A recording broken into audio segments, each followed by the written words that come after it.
여러분들은 지금 이제 지금까지 살아오시면서 가장 행복하고 따뜻하거나 특별하게 느꼈던 경험이 뭔지 손에 꼽으라고 하면 어떤 걸 꼽으시겠어요? 각자 다 다르겠죠? 대충 우리가 추정할 수는 있습니다. 젊었을 때 젊은 부부가 돈을 아껴가면서 돈을 모아 집을 사서 들어가면 참 즐거운 기억으로 남습니다. 오랜 병에 시달리다가 병이 나아도 그런 즐거운 경험으로 남습니다. 좋은 곳에 여행을 갔을 때 그런 경험도 있고요. 어떤 사람들은 첫사랑 그런 걸 손에 꼽지 않을까요? 아이를 낳았을 때 더군다나 손자 손녀를 보았을 때 아주 감격스러운 그 순간으로 기억합니다. 이런 경험들이 많을수록 행복하게 살았다고 하는 말을 듣습니다. 좋은 거예요. 여러분들도 그렇게 살기를 전 기대하고 있습니다. 종교 경험은 이런 거하고는 차원이 달라요. 일상적인 거하고는 달라요. 성경은 바로 이러한 하나님 경험, 종교 경험에 대한 이야기입니다. 특별히 신약 성경은 예수라고 하는 인물, 우리가 똑같이 살았어요. 예수라고 하는 인물을 하나님으로 경험한 이야기입니다. 이런 경험은 아주 특별해서 자신이 직접 경험해 보지 않으면 믿기 힘들어요. 그 이야기를 제가 오늘 하려고 합니다. 오늘 제3독서인 복음서요. 누가복음 9장 28절에서 36절에는 예수님의 제자들이 예수님을 통해서 경험한 이야기 중에서도 아주 유별난 그런 이야기가 나와요. 이 이야기는 마태복음하고 마가복음에도 나와요. 공간복음에 다 나오는 걸 보면 초기 기독교에 잘 알려졌던 이야기이고 또 아주 중요한 이야기라고 하는 뜻입니다. 어느 날 예수님은 3명의 제자들과 함께 산에 올라가셨어요. 베드로, 야고보, 요한입니다. 이 산이 어느 산인지는 정확하게 나오진 않습니다. 보통 우리가 변화산이라고 하는데 예루살렘에서 가까운 감람산이든지 아니면 좀 먼 곳에 헬문산일까요? 거기까지는 가기 힘드셨을 거고 어쨌든 산에 오르셨습니다. 기도하러 올라가셨다고 그래요. 기도하는 중에 용모가 변했다고 합니다. 옷이 휘어졌고요. 광채가 나고 했다고 합니다. 그뿐만 아니라 이상한 현상이 또 거기서 벌어졌어요. 이스라엘 역사에서 가장 위대했던 두 인물 모세와 엘리야가 그 자리에 나타났습니다. 모세는 이스라엘 백성들을 애굽에서 이렇게 탈출하게 했을 뿐만 아니라 40년 광야 유랑 생활을 아주 성공적으로 어려움도 많이 있었습니다만 이끌어냈고 율법을 완성한 자로서 이스라엘에서 가장 종교적인 그리고 정치적인 카리스마가 컸던 그러한 인물입니다. 창세기, 출애굽기, 레위기, 민수기, 신명기 그 구약에서 맨 앞에 나오는 가장 중요한 이 율법서를 모세가 기록했다. 이스라엘 사람들은 이제 그럴 정도로 모세를 무겁게 생각했어요. 엘리야도 사실은 마찬가지입니다. 초자연적인 카리스마를 가장 많이 발휘한 사람이고요. 심지어는 죽지 않고 불수리를 타고 하늘에 올라갔다고 하는 전설이 이 엘리야에게 있습니다. 그래서 메시아가 오기 전에 이 엘리야가 먼저 온다. 이러한 이야기들을 이스라엘 사람들은 이렇게 쭉 서로 나누고 있을 정도였습니다. 베드로와 다른 제자들은 졸다가 언뜻 정신을 차려서 그 장면을 본 거예요. 이들은 제정신이 아니었을 겁니다. 이게 지금 내가 꿈을 꾸는 건가? 생신지 아닌지 그런 가끔 여러분들도 그런 경험하시잖아요. 아주 특별한 거를 경험하게 되면 그렇습니다. 이게 정말 실제로 내가 뭐를 본 건가 꿈인가 이렇게 헷갈렸을 겁니다. 모세와 엘리야가 그 자리를 피할 기미를 보이자 베드로는 늘 그 사람의 성격이 좀 급하잖아요. 또 과감하기도 하고 아주 엉뚱한 제안을 이렇게 합니다. 그 상황을 누가복음 기자는 다음과 같이 전합니다. 주여, 우리가 여기 있는 것이 좋사오니 우리가 초막 셋을 질 때 하나는 주를 위하여, 하나는 모세를 위하여, 하나는 엘리야를 위하여 하사이다 하되 자기가 하는 말을 자기도 알지 못하더라. 조금 코멘트가 좀 재미있어요. 자기 하는 말을 자기 알지도 못하면서 이렇게 막 내뱉은 거예요. 베드로의 말이 끝나자 구름이 몰려와서 그 자리를 다 감쌌습니다. 높은 산에 올라가면 가끔 여러분들도 등산할 때 그런 경험하죠. 그 구름이 다 있어서 밑에가 보이지 않을 정도 뭐 그런 겁니다. 이 제자들은 자신들의 신상에 어떤 위험이 닥칠지 몰라서 크게 두려워했다고 합니다. 그때 구름 속에서 다음과 같은 소리가 들렸어요. 예수를 향한 예수가 누구냐에 대한 그런 말씀이고요. 이것은 예수님이 세례 받을 때 하늘에서 들렸던 소리하고 똑같습니다. 이는 나의 아들 곧 내 택함을 받은 자니 너희는 그의 말을 들으라. 구름 속에서 울리는 소리가 그치고 구름이 걷히자 모세와 엘리야는 보이지 않고 예수님만 보였습니다. 정말 놀라운 일이 벌어진 거예요. 이러한 놀라운 경험이라고 한다면 이걸 빨리 다른 사람에게 알리고 싶잖아요. 여러분들이 영화 같은 걸 재밌게 봐도 그걸 친구에게 얘기하고 싶지 않습니까? 그리고 자기만의 특별한 경험들, 놀라운 거를 경험했으면 말하고 싶은데 이 제자들은 아무에게도 말하지 않았다고 합니다. 다른 공간 복음서에 보면 예수님이 침묵을 지키라고 그렇게 타이르기도 하셨어요. 그 궁극적이고 절대적인 사건은 아무리 말해봐야 이해가 안 되고요. 또 믿을 수도 없으니까 말할 필요가 없었을 겁니다. 3명의 제자들은 당시에 입을 다물고 있다가 먼 훗날 예수님의 부활을 경험한 다음에야 사람들에게 이야기하기 시작했어요. 그 이야기가 교회 안에서 구전되다가 전승이에요. 구전되다가 복음서에 기록되었고 오늘 우리는 그 복음서를 읽으면서 그 사건을 다시 접하게 되었습니다. 이런 일이 실제로 일어났을까요? 어떻게 생각하세요? 여러분들 성경 읽을 때 좀 이상한 일이나 현상들 보면 어떤 생각이 듭니까? 서로 생각이 다를 거예요.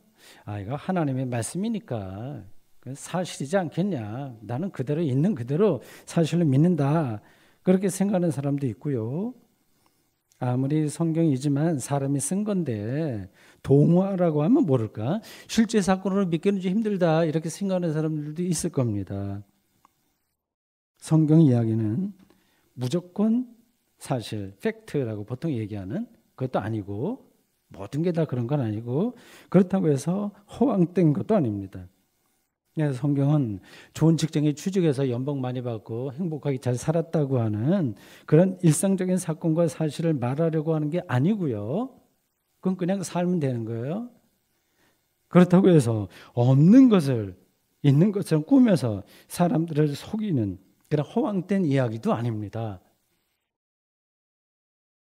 사람의 언어와 문자로 직접적으로는 표현해낼 수 없는 종교 경험에 대한 이야기예요.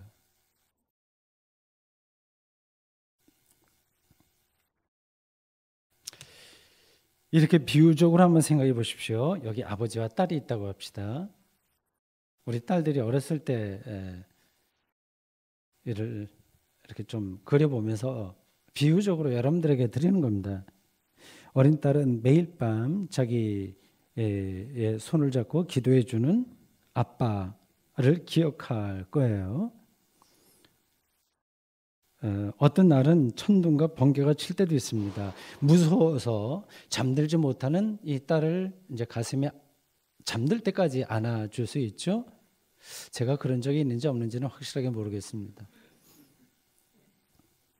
그때 딸이 느꼈을 아버지는 무한한 평화와 안식의 대상입니다. 절대적인 거예요.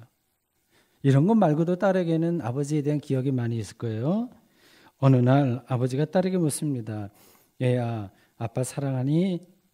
예, 그래 대답해요. 재미있으라고 아버지가 한 번 더 얼마나 사랑해? 하고 묻습니다.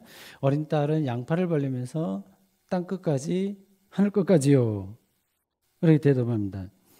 하늘 끝까지와 땅 끝까지라고 하는 그 딸의 말을 이게 사실이냐 아니냐 이렇게 따지는 것은 무의미한 겁니다. 딸이 아버지를 절대적인 신뢰의 대상으로 경험했다고 하는 것, 이것이 중요합니다.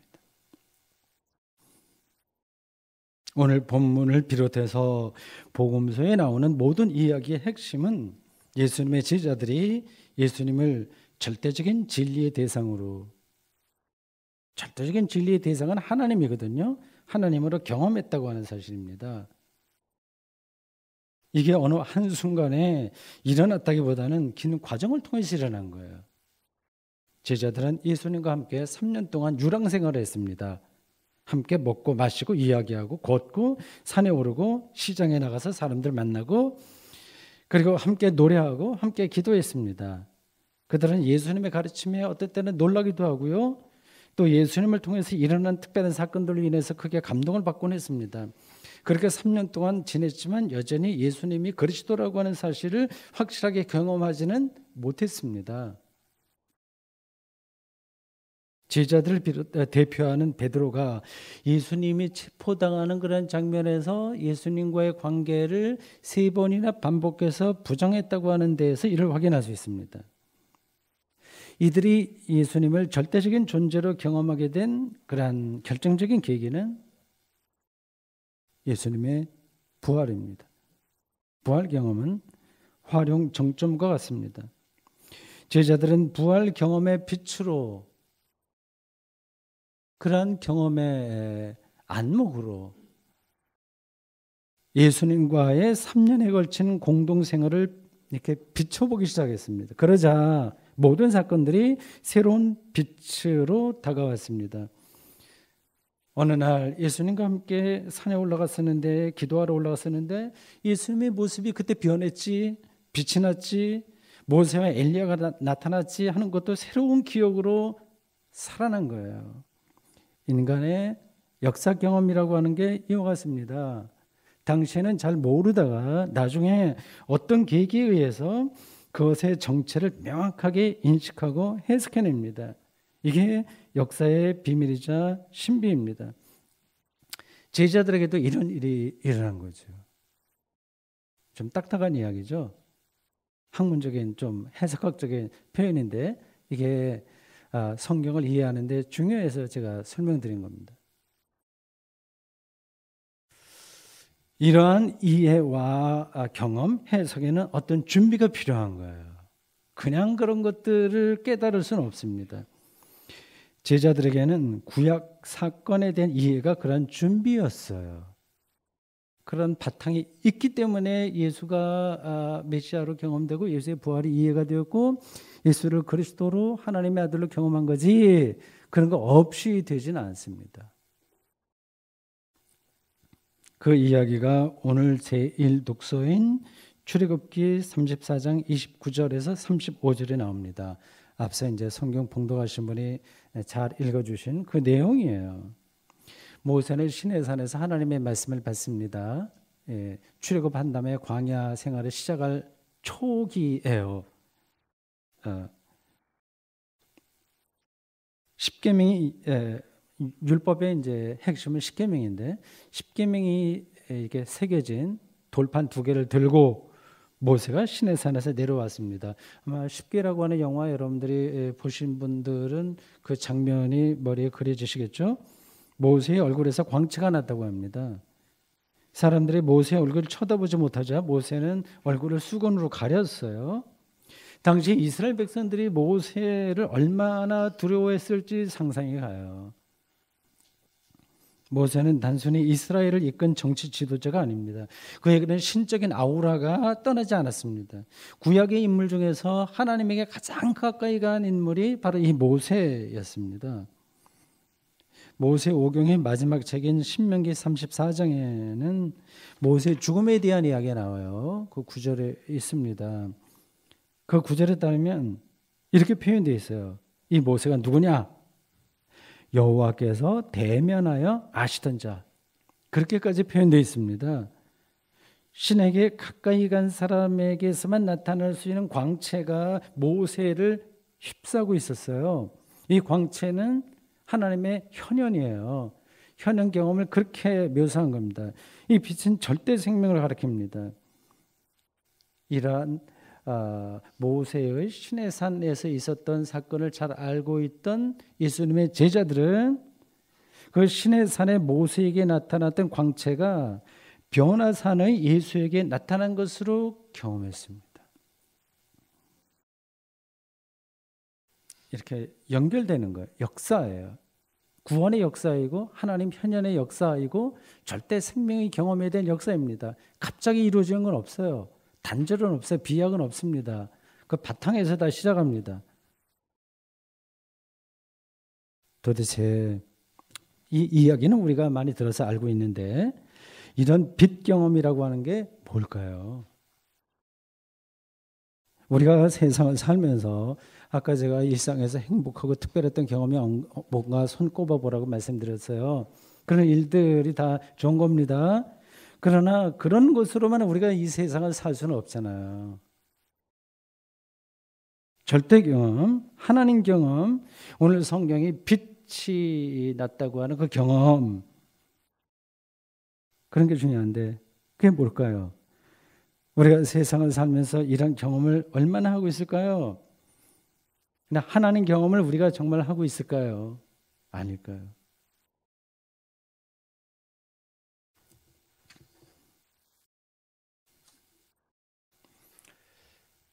바울은 오늘 제 3독서인 고린도후서 3장 12절에서 18절 이 사이에서 이 모세 경험 그리고 예수 그리스도의 변모 이런 것들을 새로운 시각으로 해석합니다.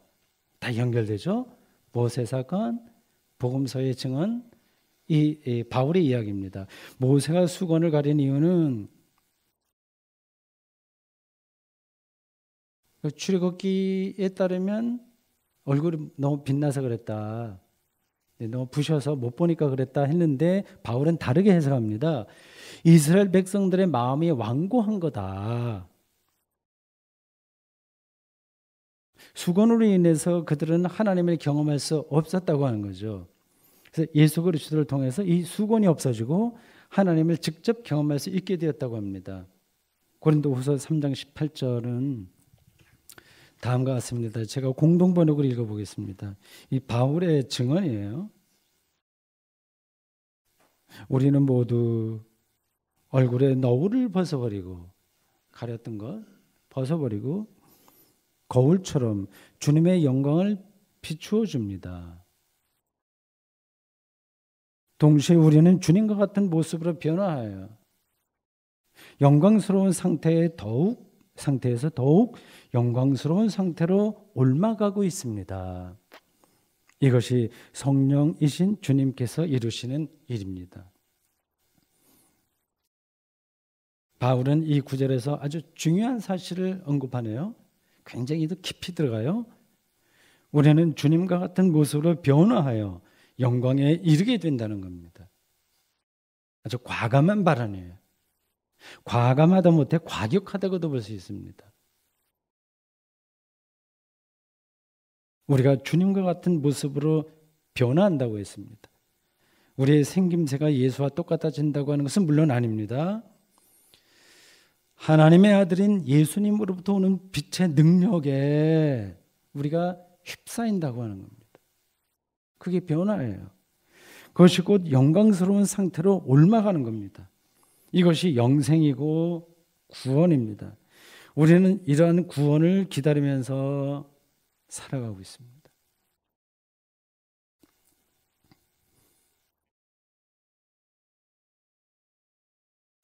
이러한 이야기가 종교적으로 그럴듯하고 멋져 보이긴 하지만 자질구레한 일상을 전투하듯이 살아가는 이 현실에서는 사실은 거리가 멀어 보여요.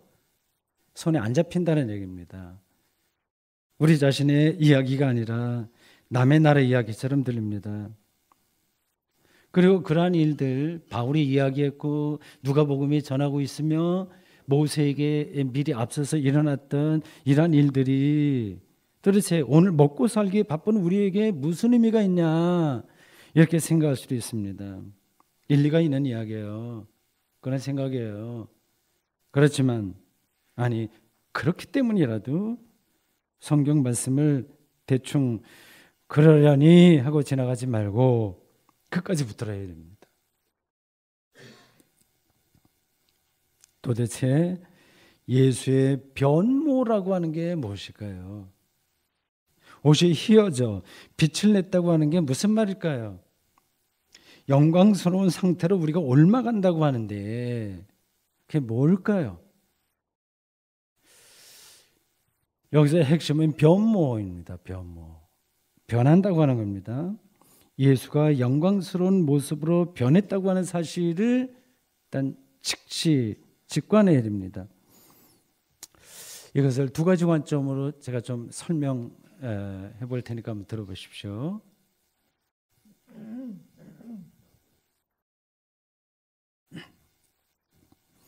하나는 이 변모, 변화의 근원적인 관점이에요.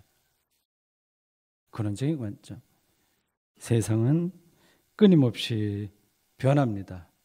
세상의 모든 것은 바뀝니다. 지구는 45억 년 전에 불덩어리였는데 지금은 생명이 풍성한 행성으로 푸른 별로 지금 바뀌었습니다. 생명의 진화는 본질이 변화예요. 지금도 계속 변화하고 있습니다.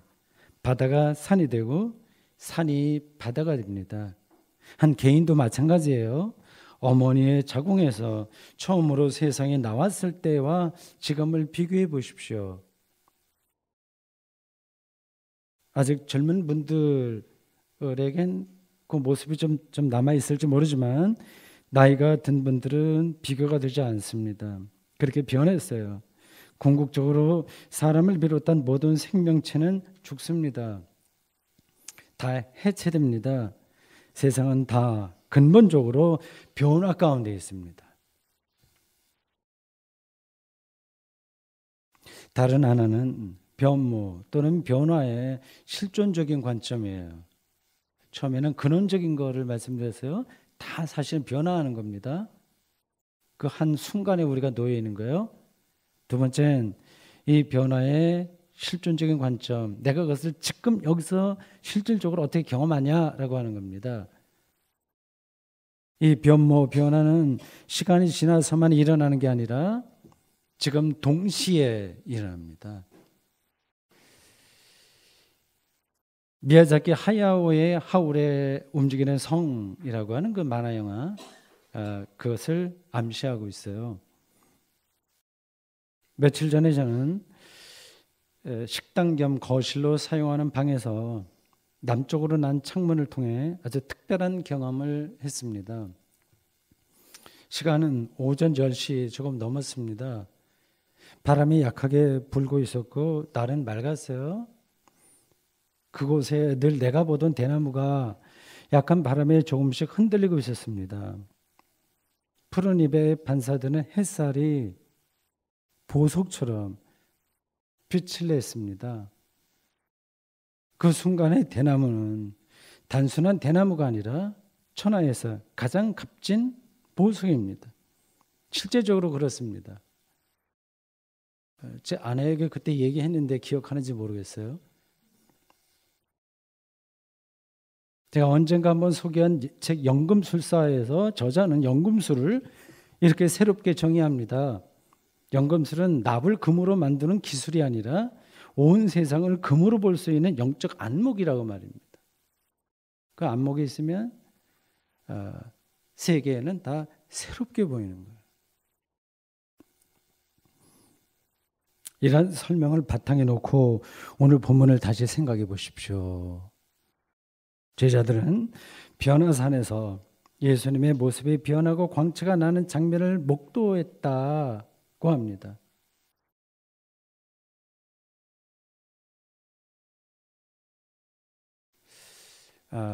조금 전에 제가 개인적으로 경험했던 똑같은 대나무였었는데 실제적으로 내가 보석이라고 경험했던 것처럼 똑같은 예수인데 그 순간에 그들은 예수님을 하나님의 아들, 절대 생명으로 경험한 겁니다. 이게 신앙이죠. 평소에는 자신들과 똑같이 밥 먹고 떠들고 노래하고 걷고 뛰던 예수님이었지만 어느 순간에 완전히 다른 존재, 칼 바르트의 표현을 빌리면 토탈리터 알리터, 절대 타자를 경험한 겁니다.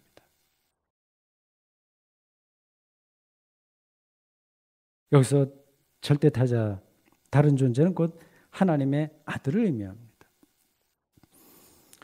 더구나 바울의 증언처럼 예수 그리스도를 통해서 우리도 예수 그리스도의 빛을 받아 반사하게 되었고, 받았어요. 반사하게 되었고 궁극적으로 영광의 빛으로 변할 겁니다.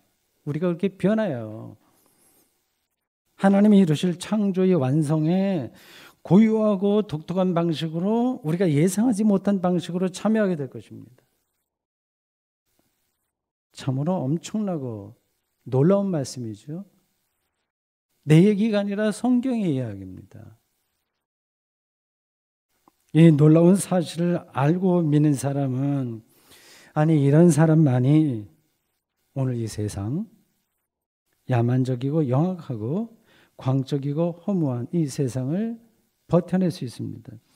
그 어떤 상황에서도 절망하지 않고 그 어떤 즐거운 일 앞에서도 교만하지 않습니다. 빛의 세계로 들어온 사람은 전조등의 마음을 빼앗기지 않는 것과 같습니다.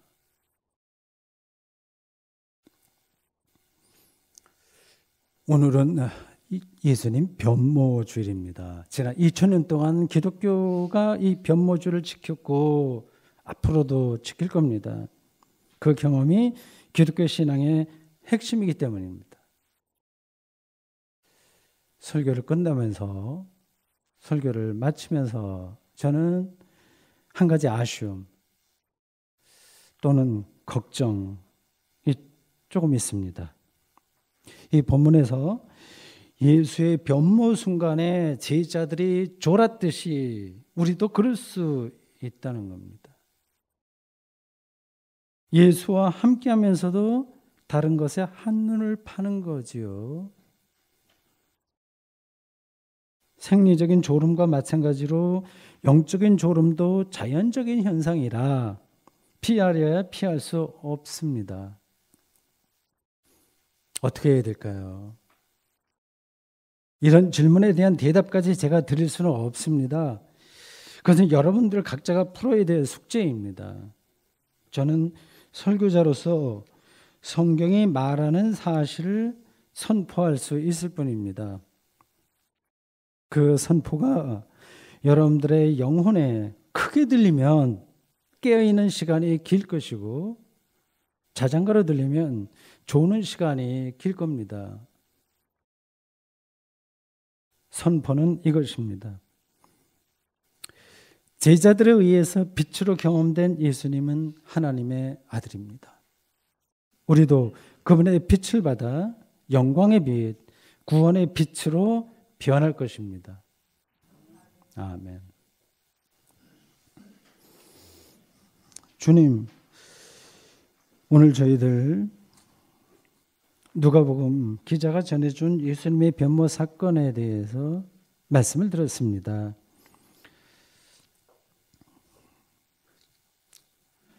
우리가 열심히 살되 또 살아야 되지만 아무리 재미있다 하더라도 결국은 밋밋한 그런 일상에 과도하게 떨어져서 이 제자들이 예수님의 변모 사건에서 경험했던 것과 같은 절대 생명에 대한 경험이 턱없이 부족한 인생을 살고 있습니다. 주님, 누가복음 기자가 전해준, 그리고 초기 기독교인들이 집중했었던 예수가 하나님의 아들이라고 하는 사실, 또 그를 통해서 생명의 빛이 우리의 존재 전체를 휩싸고 있다고 하는 사실, 그래서 우리가 결국 하나님의 창조 완성인 빛의 세계에 신비한 방식으로 참여하게 된다는 사실에 우리의 마음을 온전히 받기고 이 현실을 뚫고 나가도록 저희들을 붙들어 주십시오. 예수님의 이름으로 기도드립니다. 아멘.